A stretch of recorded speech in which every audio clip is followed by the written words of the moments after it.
So a common question that I get is, what is the best hamster species for a first-time hamster owner?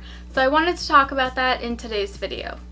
If we're being completely honest here, I don't actually really believe there is a perfect species for a first-time hamster owner. But if you ask a lot of people, they're probably going to say that the Syrian hamster is the best species for a first-time hamster owner. And I actually kind of disagree with this. So to start, there are 5 species of hamster. There is the Syrian hamster, the Chinese hamster, the Roborovski dwarf, the winter white dwarf, as well as the Campbell's dwarf.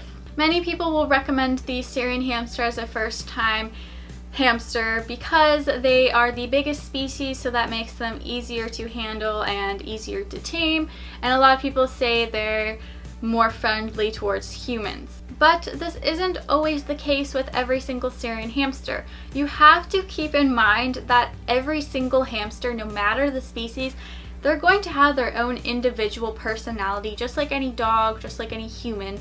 They're not all going to be the same. They're not all made in a factory like robots, so they're all going to be a little bit different. Some Syrian hamsters will not be easy to tame, some will be aggressive, and some may not be calm. Some may have a ton of energy.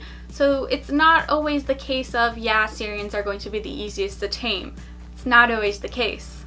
Another reason that I wouldn't exactly recommend a Syrian for a first-time hamster owner is that they tend to be a hard species to please.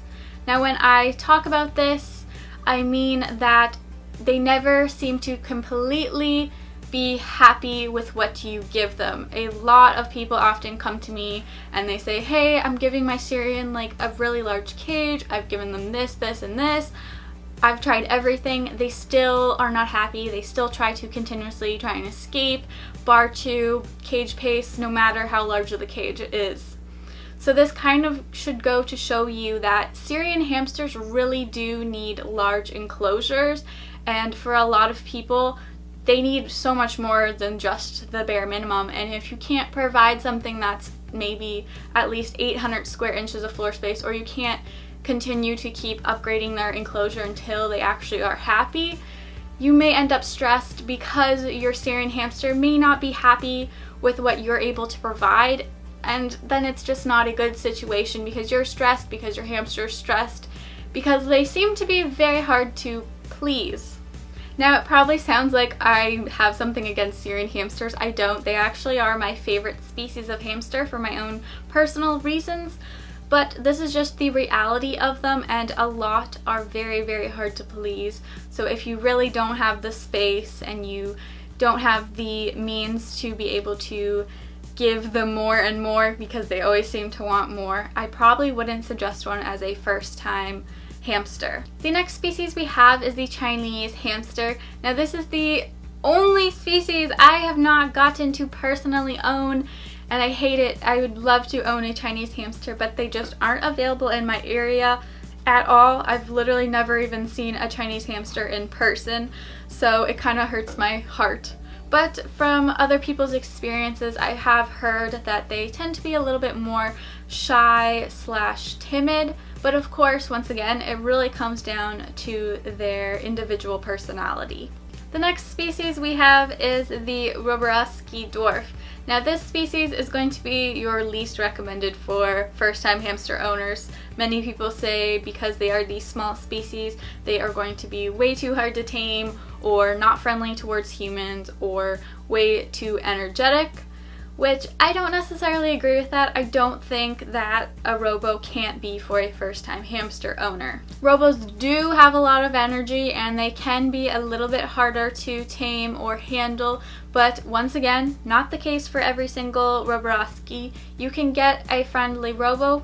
It also may just take a little bit more time and patience to actually tame them. I believe that Robos are a lot less friendly than Syrians because Roborovskis have not been domesticated nearly as long as the Syrian species. So Syrians obviously have been around humans for a lot longer than the Robo has.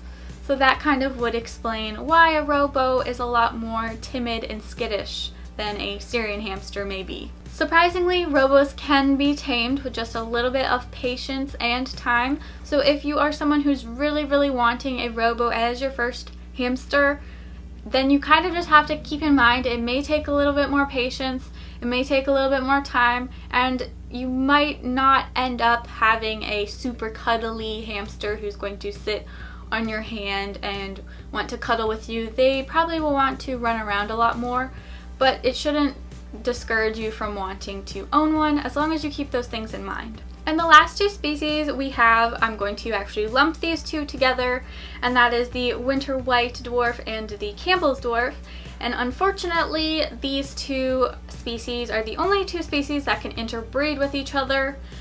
And then unfortunately someone did that, and ever since then we now have hybrids, which are all over the world, and it's very uncommon to find a purebred winter white or a purebred Campbell's dwarf, because most of the time they're all hybrids. These two species oftentimes get a really bad rap. A lot of people will say they are mean and aggressive and they only want to bite you. But I really think the people who say that have just had a bad experience with dwarf hamsters, which is fine. You can have a bad experience with anything, but that doesn't make the entire species like that. I myself have actually found it easier to tame my dwarf hamsters than it has to tame my Syrian hamsters, and in fact I've actually been bitten less by dwarfs than I have been by Syrians.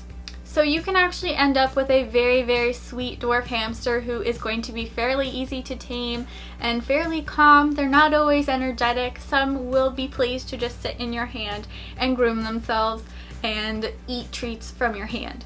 So in conclusion, what you should take from this video is that every single hamster is going to have their own individual personality, and that is what matters most, not the species. So when you're looking into getting your first hamster, I suggest looking at all the species and going with which one you're most drawn to, and then go and visit some and actually interact with them and pick them up and see what their personalities are going to be like. One thing that you should always remember is if you see a hamster on Instagram and you see them being super friendly and cuddly and affectionate, please keep in mind not every hamster is like that. Because if you think that certain species is going to be like that, you are going to end up disappointed when they don't act like that.